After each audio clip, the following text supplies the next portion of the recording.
Once upon a time, two boys grew up playing hockey in the village of Terrace, British Columbia. One of them went on to play in the National Hockey League. The other became a comedian. Now, one flies planes and coaches youth hockey. The other is still a comedian and owns new skates. This is their podcast, Enjoying Orange Slices with Jeff and Ian. Hello, Jeff. My name's Ian Bagg. I'm coming to you live from the moon. How you doing? I'm good. I'm coming from you from almost the moon. I'm in Chicago, the big windy city.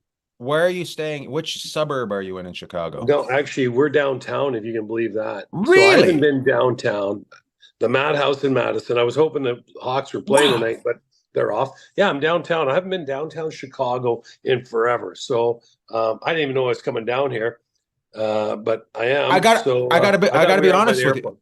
I gotta be Yeah. honest with you. I'm surprised that they're putting you so far away from the airport. Yeah, I'm a little surprised too, but I guess sometimes when it's a longer overnight, that's what happens. Oh, is You that see what it is? Well, and part of the thing is too now, in the airline business is a lot of these big cities are now coming back to these airlines because they're like, hey, would you mind staying downtown? Like the last time I stayed downtown in San Francisco, I think it was at the Grand Marquis, the Marriott, like one of their nicest hotels, because they don't have as many people downtown visiting as they used to. And of course, it's the end of January in Chicago, so I'm not sure how many people are coming to Chicago this time of year, but I'm happy to be down here. I can't wait. So we have to do this real quick so I can get out and give you a full report on the city and how much. I was expecting to be out near the Wolves. So that's where we normally stay. Yeah. And so I love it out there too, right beside O'Hare Airport. But we're living big. We're big. We're awesome. A big deal today. We're in downtown Chicago, one of my all-time favorite cities. Yeah, it's cool. So I'm looking forward to it. Congratulations. Did you watch the game? Did you watch the game last? So we're recording this on Tuesday. It comes out on Wednesday. One game on Monday. One game on Monday. Just a boring little game. Yeah. So I'm listening. Yeah. Ottawa loves to fall apart and then come back together, don't they? Yeah, they are. You know what? That must be quite the relationship they have with their fans, because it's really bad and then it's really good. There's no in between with Ottawa, right? So I was laughing yesterday. I was going out to the rink, trying to get a little bit of ice time in before I had to go on the road. And I'm listening to NHL Network, and they're like, well, there's a bunch of games, or not a bunch, but there's some games this week, and none of them are really basically what they said. None of them are any good. They said no marquee matchups. So last night, marquee matchups. I watch Ottawa as much as I can of the Ottawa Nashville game. It was awesome. So I'm like, here, I don't know. We were going to talk about this later. We actually talked about a couple things before we went on today, so I can't believe I'm letting the cat out of the bag already. But here's my thought. I was thinking last night, I'm like, one game, how great is it? You know, you're Nashville and you're Ottawa. You know, all the other teams are watching you last night. A couple guys might be down in Cabo or Hawaii, or maybe they're in Florida or wherever they are taking 5. But if they can find a game, the other players are going to watch you. And then tonight, I think there's 3. And I'm like, to me, the NHL is in a perfect window right now to take advantage of the gap of the NFL season, right? So we've got the Chiefs and the 49ers, but you have this 2-week window where you could be like the big dog. And I know college hoops is going, and you know, the professional, the gals are going, you know, they're doing a great job. Yeah, but I understand what you're saying. Like you're the top 4. Why not? Want to? You're absolutely right. Why would you call the break for during the bye week of football? Yeah. Like here's what my thought process. Okay, if you treat Super Bowl Sunday like Christmas Day or New Year's Eve or New Year's Day or something like that, okay, those are your big days. Then why not bookend the Super Bowl weekend? Everyone's all fired up, and I know it's all football, but the people are like by the time we get to the Thursday or Friday, Wednesday before the Super Bowl, they've diced and sliced up the two teams they're going to play left, right, and center. And my thought is the NHL hit it out of the park when they were playing on the Friday after US Thanksgiving. And then the next one was the Winter Classic. So my thought is try and build around that. And hey, we're here. Like I know the NBA is going, but we're here, right? And I guess you could argue, well, the Super Bowl, once it's done to Sunday or on the 11th, the NFL does, goes away for but the NFL never goes away, right? The NFL never, but if you put a game on after the NFL, how are you going to catch non-fans by mistake, because they're going to be looking to put a sport on the thing while people are still partying around. Like nobody, like half the people go right home, half the people stop. Like the Simpsons used to always start their new season right after the Super Bowl. Yeah. So why not? Yeah, I agree with you, and I just think that there's an opportunity there, and I'm sure they've looked at it. But I remember like when the NHL first started playing on the Friday after US Thanksgiving, like that goes all day. So you set up your two teams, and once the Super Bowl champion's been decided, it's like, hey, everybody, it's on CBS, I think, this year. Come over to ESPN. People are going to want to put the channel on something else, just even if there's a bunch of people in the room, just whatever. And then here the NHL is, let's say it's the Rangers. I mean, the Rangers, and I think it's that the Islanders are going to play outdoors here in the next 2 weeks, or 3 weeks anyways. But maybe it's the Kings and the Rangers, or Vegas and Edmonton is on February 6th.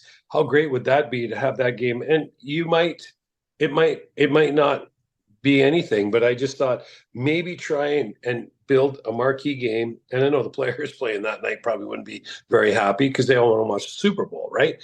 But I think I'm sure the union has a little bit to do with it. But at the end of the day, when you're in entertainment, you don't really get to pick your nights where you miss a lot of concerts, you miss a lot of family events. That's the things you give up to make the big bucks, right? Yeah, 100%. So that's you can't. Okay.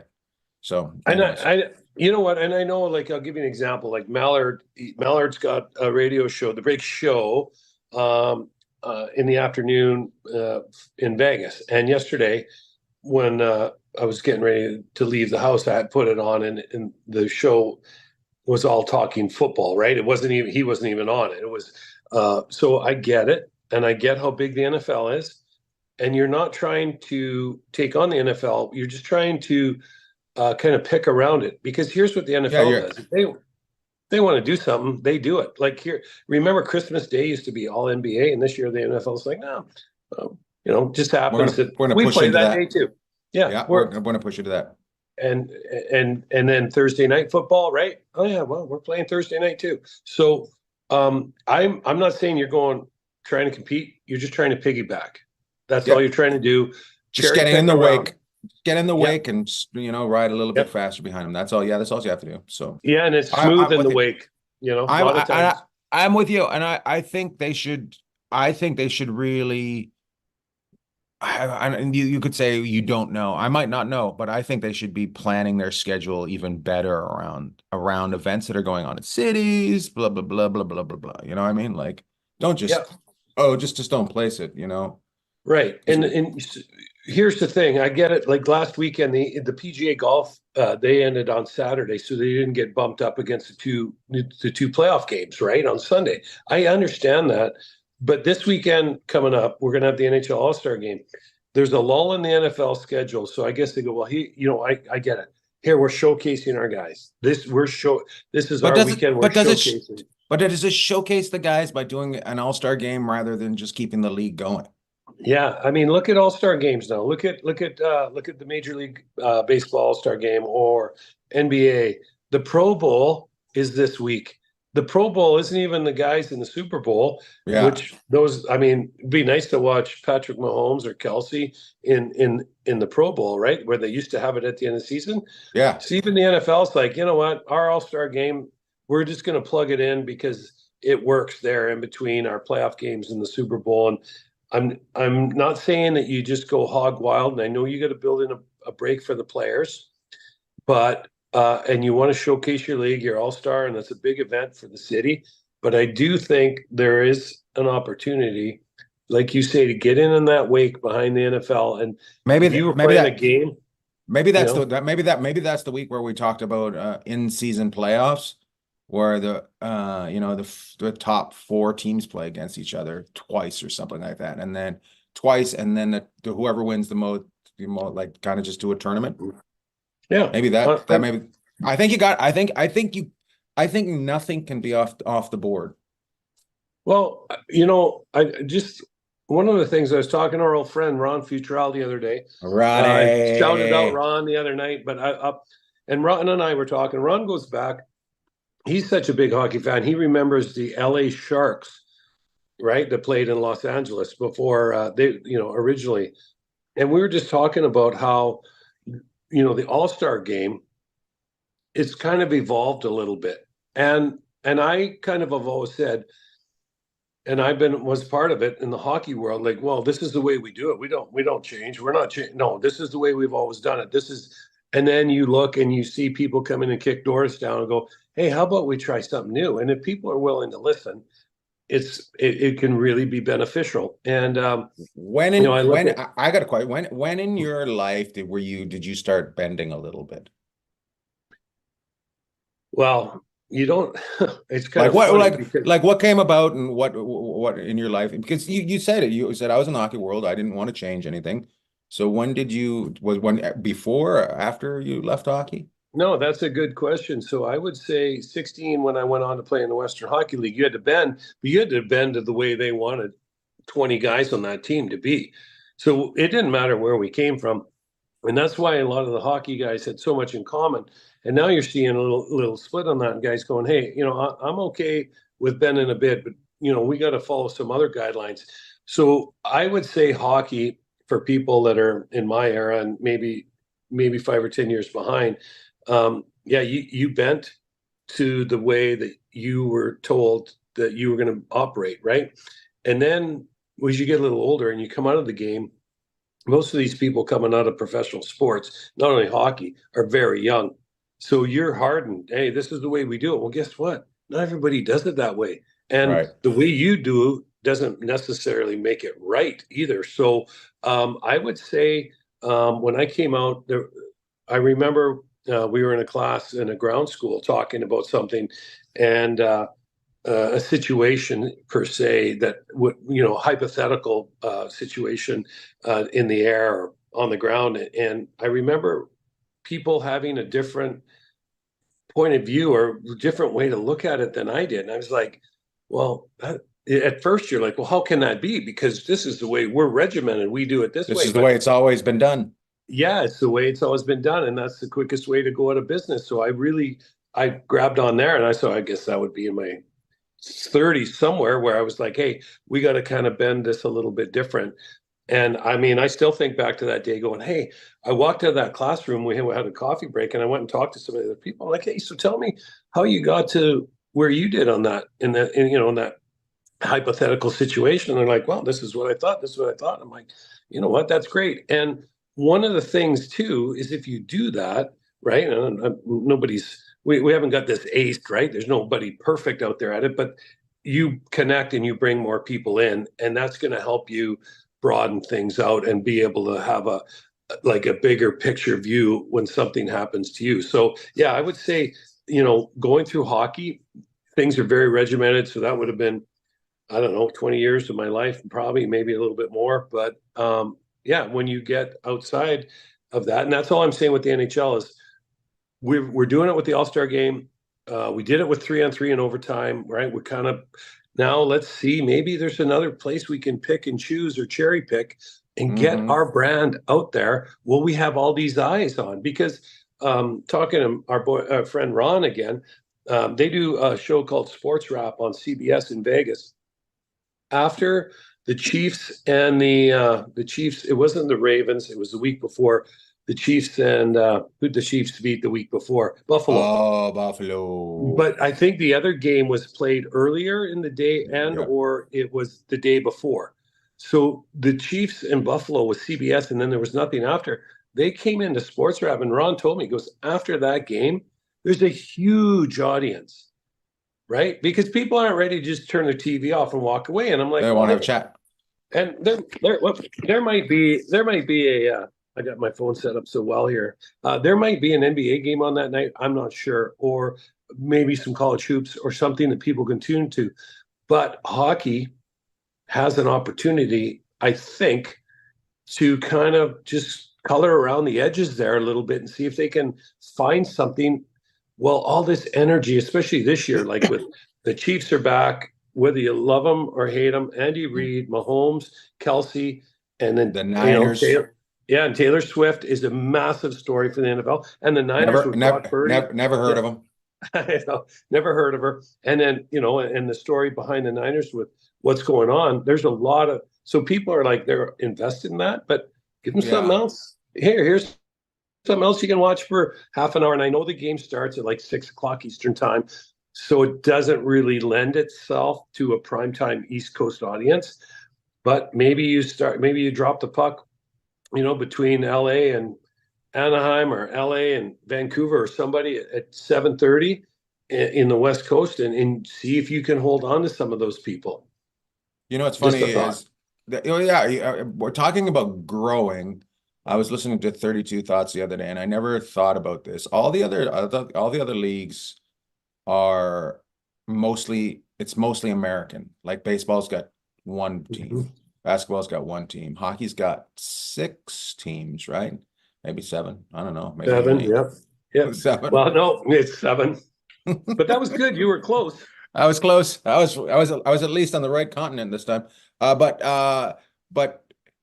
there's room for 5 more American teams that aren't. So the league isn't finished growing, but how do you keep it growing and keep it as popular as it is, right? That'll be the question. That's a huge question. And one of the other things with that is how many games do you want to play? I love can't go any more games. Right. But if you add teams, then somebody's got to fall off, like as far as who you're going to play. And so that most likely what happens then is if you're in the Pacific Division or you're in the Metropolitan or whatever, and then you play the team in the, say you rent Metropolitan, because we always get heck about never talk about the East. If you're in the Metropolitan, okay, you're going to play the Atlantic teams 3 times. So you're going to go either both 2 games there, 1 game at home this year, and then they're going to come to you twice next year. You're going to go to them once. The question becomes is, what happens? Do we drop one of those games off? So now people in our own conference, we're only playing twice like we do in the Eastern Conference, because Sidney Crosby and the Penguins were just in Vegas last weekend, I think, and the place was a gong show. I mean, these guys are huge superstars. And like people in Vegas are sour this year because not that they love the Oilers, but the Oilers, with the way the schedules worked out, only play the Knights 3 times, 2 in Edmonton, 1 in Vegas. So the one time they play is next week, and people want to come down and watch Connor McDavid and Leon Draisaitl. They want to watch these superstars as much as they can. So I get it. I love what the guy in Salt Lake's done, where he put in for an application to be an expansion team, basically saying, hey, if Phoenix can't get their act together, we want them to relocate. But you're right. There is room for more teams. And you could argue that there is also room for more teams in Canada, because Quebec City is sitting there with that building. They have an 18,000 seat building ready to go, right? And I know they're not this massive market like Houston is, right? And even the Salt Lake's a smaller market, but they'll support it. The NHL's in love with Phoenix because what's it, the 8th biggest market in the United States? They want to make that work. So you're right. Well, Kansas City, right? You could go there. So yeah, there's other places you could definitely put these teams, but Providence, you could put on in Providence, Rhode Island. What would they be called? The Lobsters, the Providence Lobsters? Yeah, okay. I know, and I'm spinning off right now. What were the Grand Rapids Griffins came out with Yeah. a jersey the other day. They were the Grand Rapids Flying Toasters. So apparently when they put out a thing, name the team, the Grand Rapids Flying Yeah. Toasters won they wanted to call the team that, but they went with the Griffins instead. So they did a throwback night for it. And I was like, oh my God, that's awesome. And then I seen today in WHL, oh man, they were the Flying Cobras. It's but it's a duck, and I'm trying to remember which team it's in Alberta. It's Northern Alberta, Grand Prairie. Grand Prairie. Okay. What Do you want? How do you want me to react? Warmer, colder, colder? No. Okay, well, is it who's whatever they were, but and I'm like, oh, what a great selling idea! Like just a wacky name, like for a night, like the Vancouver BC Ferries or something like that. You know what I mean? Like, you know what I mean? Like I'm just like, oh my God, it just sells another jersey, and it just. Yeah. You know what it does? It doesn't take yourself too seriously. And I think every game needs that. It doesn't take itself too seriously. Because if you watch this whole thing with Taylor Swift, people losing their mind about Taylor Swift. I'm just like, who cares? Yeah. Like it's just fun. Now you got a bunch of little girls watching football. Well, and you know what? She's only the biggest thing in the world, and if you don't like that, I can't really help you. But you know, how many jerseys have you sold to little girls, to like to these people that helps your game be strong? Well, one of the guys I work with, Trevor Rawlings, I'll give Trevor a shout out because he's hilarious. One of the driest humor people I know. His wife was giving him heck about where's the NFL red zone? Where's the red zone? Know where the Chiefs were. It's like, you never were going to have that conversation before Taylor Swift showed up. And I love it. Hate it. You got to give the NFL. People are like, oh my God, it's football. It's football. It's like, hey, let's not get too carried away here. She goes out with the guy on the Chiefs. He's a superstar. She is beyond a superstar. She's the biggest thing going. She doesn't need him. No, she's going to be just fine. But so let her. And here's the other side of it. She's used to being on stage. Now she's watching, right? Yeah, which is it's got to be pretty crazy. Like because she's used to being like the focal point, which she is at those games, but she has no bearing or she can't affect the outcome of the game. Once they kick off, but when she's on the stage, she has the whole thing in the palm of her hands. Probably we'll have to get her on and ask her about the difference between sitting watching and performing. So we'll have to ask her how she must just get disgusted walking through and seeing the little lines at their merch tables. Yeah. Well, compared to her 12-hour wait for shirts. How about, did we ever tell the story when you and I got stuck down at Legion Stadium? Yeah. Right. Ian, we've lived it. We've been in the middle of all the Swifties, and I'll tell you it's impressive. It's impressive. At 3:00 in the afternoon outside the day before. It was insane. It was insane. We were going to drop there's a mechanic down there. We're going to drop one of the vehicles off. We're like, what is going on? What did it take us? An hour to get out of there? And it was 3:00 in the afternoon. Yeah. And they'd been there for hours just waiting. Yeah. And it was but you can never, it doesn't matter how big your product gets, you can never stop learning, right? And you can never stop trying. So the NHL has to never stop just trying, right? And some things aren't going to work. Think about something. No, they're not. So what you got to do is you got to put another team into Atlanta. Atlanta. I forgot about that. They're even talking about that. But if you look at the most marketable person in the world, and we're going to talk about Taylor again, but she is. I don't think everything she's tried has always worked, but she keeps trying, and then all of a sudden it catches on, and now anything she touches is gold. And she's a one-man gang. I mean, it's incredible. So it goes back to, and I know we haven't talked much about the hockey, but it goes back to what you said, learning in flight school, and that is bending to try something different. And if you Yeah. don't bend to try something different, one day you just crack, you just break in half, and you're no good. But if you bend, you're still good. Well, and I think, you know, sometimes they're traditionalists, and we talked about this before too in baseball and basketball. And look at how much basketball changed when it came the 3-point line, right? I mean, you know, and Marv Albert from downtown, the baseball picked up what half an hour per game by going to the pitch clock and speeding it up. Right. Hockey is exciting. It's great, but it's going to have to evolve. And I know some people are sitting there going, no, it doesn't. It's just fine the way it is. But the thing is for people like us, it might be just fine. But they have to grow their brand, which means they have to tap into the younger people. And it's not many people out there, other than say like you and Taylor, that have Yes. your demographics are from 18 to 75, right? The demographic, like golf right now, one of the biggest reasons that they're having problems because they say the demographic tuning in is 55 and over to watch their product. One of the things about golf is it takes a long time for professional golf to be played, right? You know, that's okay if you're playing NFL football and you play one game a week.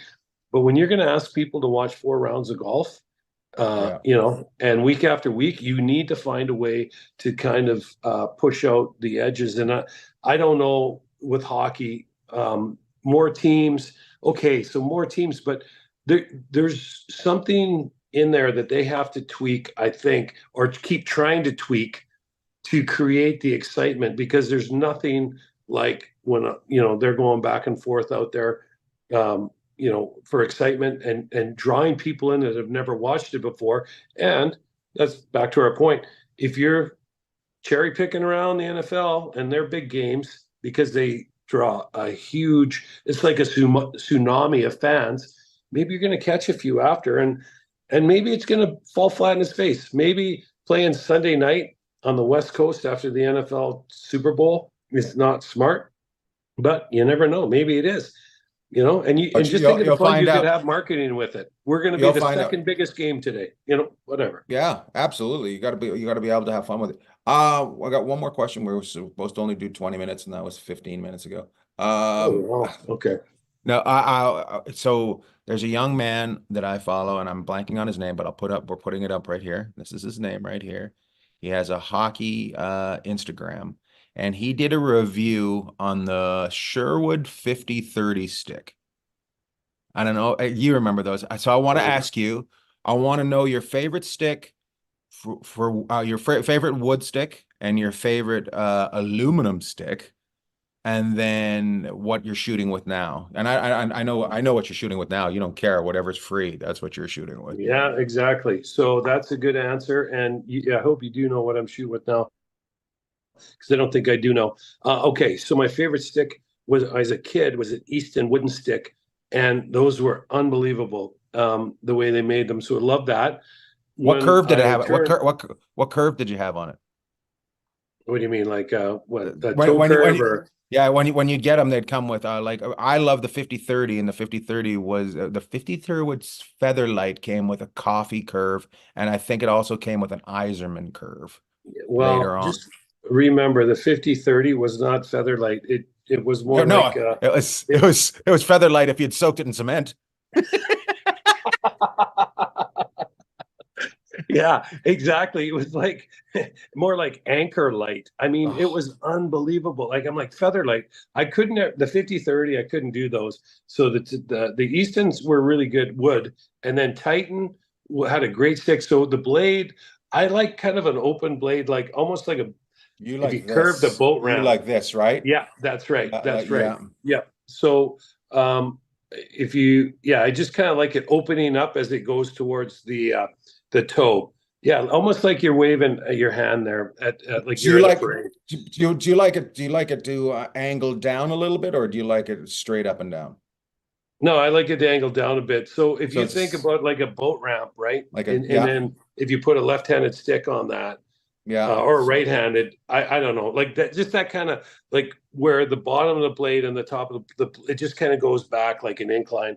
I like that. People are like, what are you Okay. talking I didn't, about? I But didn't, I didn't, I didn't get the boat ramp at first, but I get it now. Yeah. So it's kind of leaning back, ladies and gentlemen. It's yeah, leaning that's right. back. So yeah, and then when you have it, and then because what you can do with that kind of curve is you want the puck to go heel to toe as you shoot it, right? Because then you have that whole blade to help get the action, get the whip on the puck, or get, and so I liked that. But aluminum stick was in Easton again. Easton aluminum. They couldn't be touched.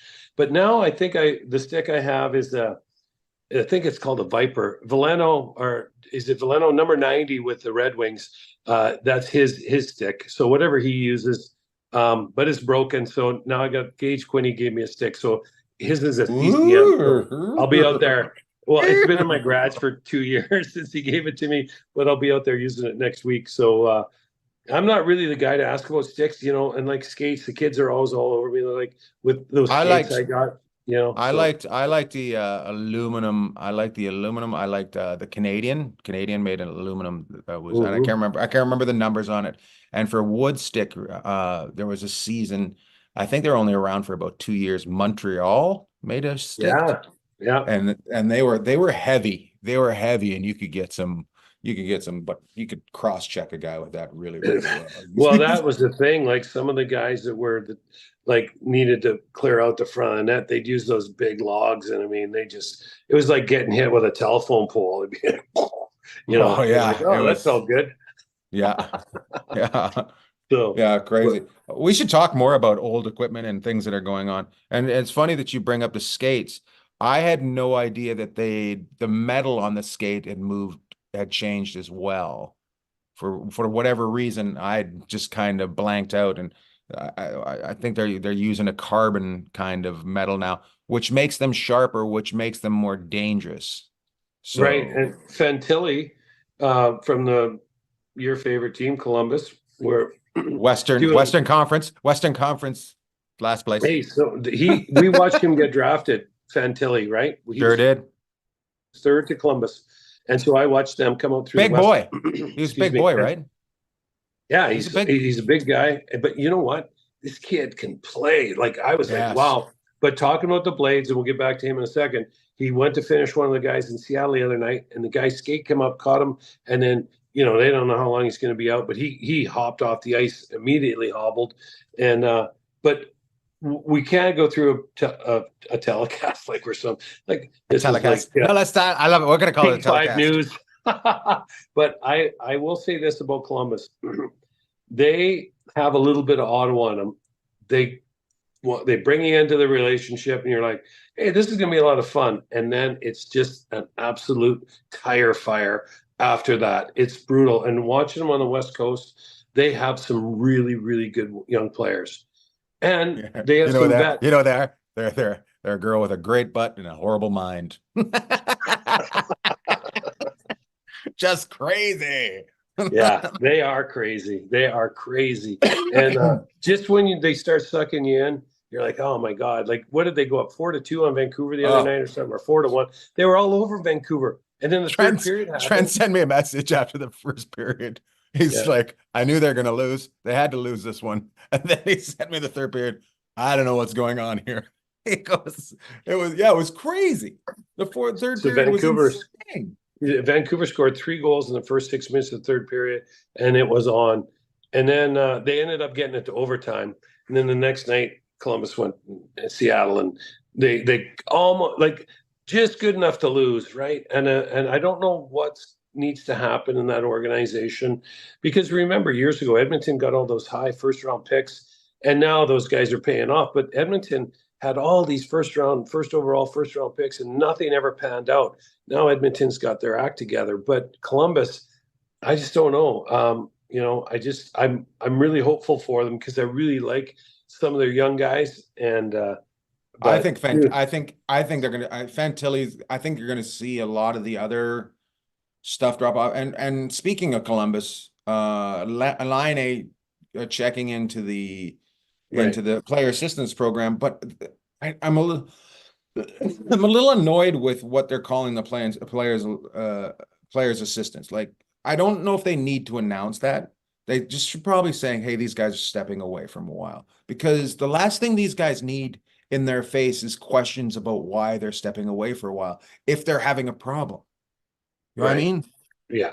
Right. I'm just like, why are they announcing it? You know, maybe when he comes back, he says what he did so he can help somebody else. But going into it, I don't think they need them. They need to announce that's why, you know? Well, you're starting to see more guys go into the program, and I don't know if they're announcing it to say, "Hey, look, um, you know what happens in our profession too," but it does happen, and it happens a lot more than Mm-hmm. maybe these professional sports teams would like.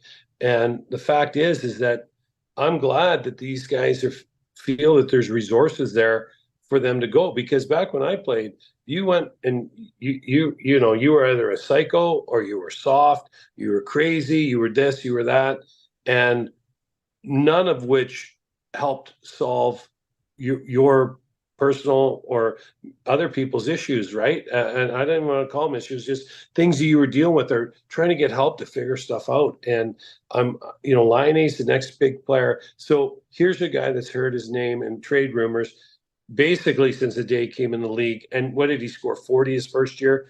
Mm-hmm. He was unbelievable. And it's kind of trailed off ever since then. And he's going down the road and they're throwing more baggage in the back of the truck, more baggage, more baggage, more baggage.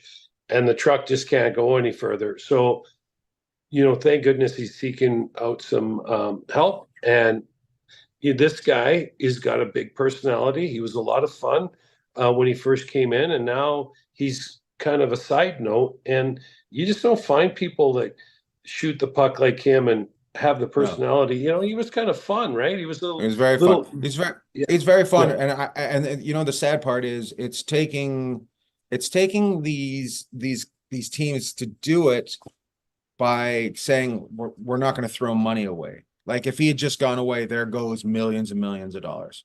Well, mhm, these teams want to get their millions and millions of dollars out of these guys. yeah. That's why they're allowing this, right? And everybody, if you need a break, you need a break, and you need to reset, you need to reset.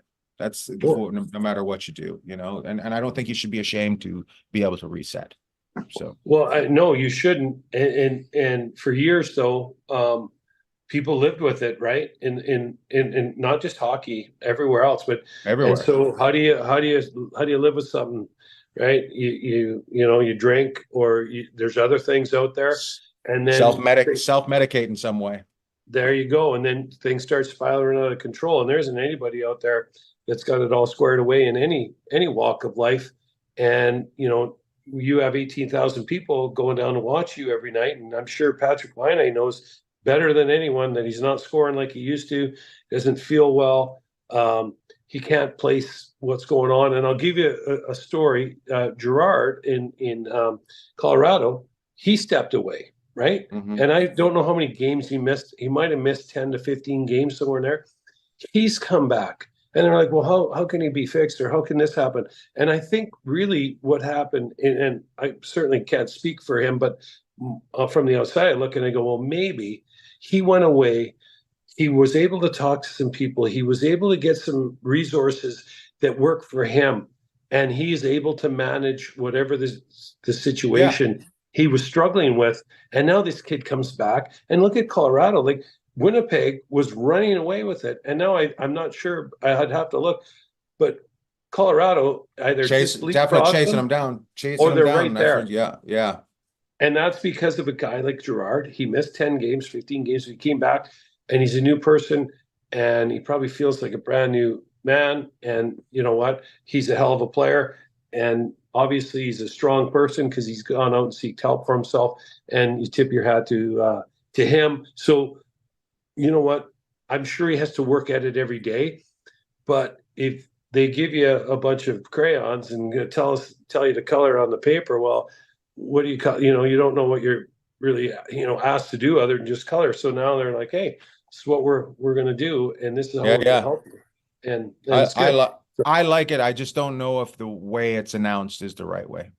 No, I agree Um, with you. I don't know if there is a right way. And you know why? You know why? Because not everybody, Jeff, not everybody is open to that mental health as we are. We've both of our careers and both of people around us have opened our eyes to it, and other people around us that we know probably might not have the same attitude that we have, you know, that they might still have a little bit of that suck it up kind of thing.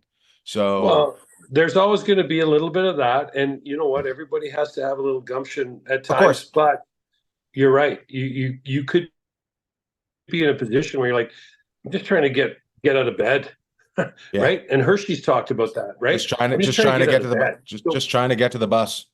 Yeah. Yeah, like so it is good to kind of, you know, they say walk a mile in someone else's shoes. We're not here, you know, to try and tell people how to live or anything else, but if you have some compassion for this someone, and you know, if you can dig in and connect a little bit and find out a little bit about them, what makes them tick and what they're dealing with, you know, you can just help by being a friend. Exactly. We're not here to change your life. We're just here to change your oil. And generally speaking, we just changed from a hockey podcast today to what's it Salt in Life with Jeff and Ian. That's right. It's making it through the day with Jeff and Ian. Oh man. We went 20 more minutes than we were planning on it, so let's wrap it up and send you off to downtown Chicago. That's right. I'll come back with a report. You go ahead. You got some shout outs, or do you want me to go first today? You go. I'm gonna go first today. I'm not gonna shout it. I'm just gonna say this. I'm gonna shout out the people that know they should be shouted out this week. I'm not gonna say anything this week, but I will at some point. But the people that know that they should be shouted out to, I'm shouting you out. So that's it. How do I top that? I'm very secretive. Yeah, all of a sudden you're just like an open book, and I'm an open book. Yep, boom. Chapter 10 done. I just was waiting for you to finish off with what I'm trying to say. People is love. How's that line go? Love everyone. Yeah, love each other. Love each other. That's the line. In one of my videos not too long ago, I did sir, I'm politely telling you to shut the fuck up. That's how it works. Anyways, go ahead. All right. I want to talk about a young player, Quinn, with Buffalo. He just came back from a knee injury, and then he got hurt the other night in San Jose. And I really think players like him are what are going to help teams like Buffalo get forward. Now he just went down with another severe injury, so I want to shout him out because I think it's really tough to make the NHL, obviously, but when you're highly touted and you come in like that and you go down with one injury, then you come down with another serious injury, just kind of hope he's okay. I like watching him play, and I think Buffalo, hopefully, or not Columbus, they're starting to turn the corner, and they get it going. So it's tough out there. And so here's a guy who's got to climb the mountain one more time with a serious injury. First it was knee. This time it looks like it's his ankle. And so we wish him well, and a quick shout out to him. We'll be keeping an eye on him. And remember to drink your milk. And love tall. Love tall.